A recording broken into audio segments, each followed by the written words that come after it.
Salut à tous, bienvenue dans cette nouvelle émission en direct sur YouTube avec, pour m'accompagner aujourd'hui, un des chirurgiens qui va changer la face du monde scientifique, signant le grand départ de la nanobiotechnologie, à savoir la nanotechnologie au service du corps humain. Bonjour Jean Siloam. Bonjour Pierre, merci de me recevoir. Jean, pour te présenter, que peut-on dire? Tu es une sorte de nanochirurgien. Ophtalmologue, ça suffira. Mais c'est vrai, j'ai un statut particulier puisque j'ai travaillé en étroite collaboration avec le projet du Centre nano-biotechnologique de Bordeaux depuis 3 ans et je serai également le chirurgien qui opérera la petite Mathilde dont on entend beaucoup parler cette semaine. Est-ce que Jean, tu pourrais raconter aux internautes l'histoire de Mathilde? Bien qu'ils la connaissent sûrement, cette histoire est tout de même extraordinaire. Bien sûr, bien sûr. Mathilde, c'est une petite fille qui est née aveugle il y a 7 ans.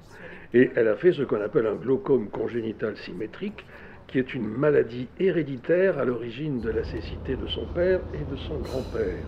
Des complications à la grossesse n'ont pas permis de diagnostiquer ce glaucome assez précocement, causant ainsi la perte de la vue dont elle est aujourd'hui victime. Ce qui est fou dans cette histoire, c'est que dans cette famille, ils sont aveugles de père en fils et en fille maintenant, et qui n'ont jamais pu soigner ce dysfonctionnement. Et cette fille aujourd'hui vient rompre cette chaîne. Ouais, vous savez, vous vous enfermez dans des laboratoires pendant 5 ans. Pour ma part, je suis sur le projet depuis 3 ans, par exemple. Alors, vous travaillez sur des souris pour tester les produits, les matériaux et les potentiels rejets par un organisme vivant. Vous devez créer la maladie pour la comprendre, fabriquer les machines qui fabriqueront vos organes artificiels. Vous perdez complètement le sens des réalités à force de travailler sur des ordinateurs, des écrans, des simulations. Ça devient une obsession abstraite. Et un jour, une gamine. Vous voyez, j'ai 2 gosses. Et la plupart des collègues en ont aussi. Et on voit cette bouille d'ange absolue qui ne nous regarde pas, avec ses 2 grands yeux à combler. C'est cette gamine qui a fait battre nos cœurs pendant 5 ans. C'est à nous, maintenant, de lui rendre la vie. Vous voyez, c'est pas juste la vue.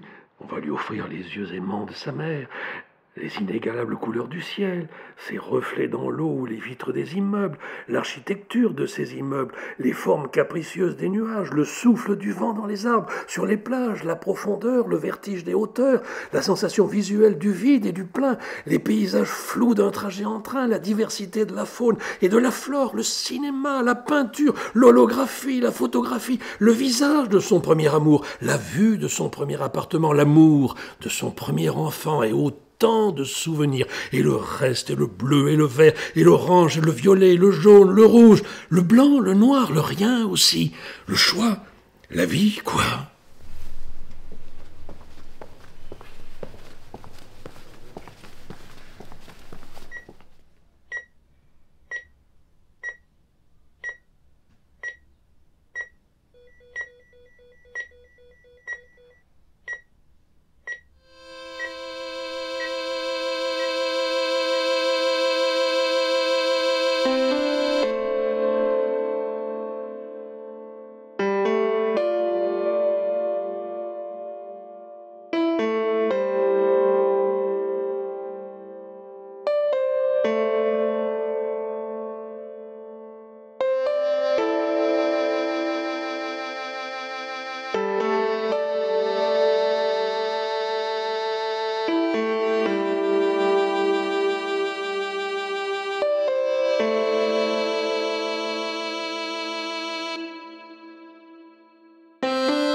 zone électronique.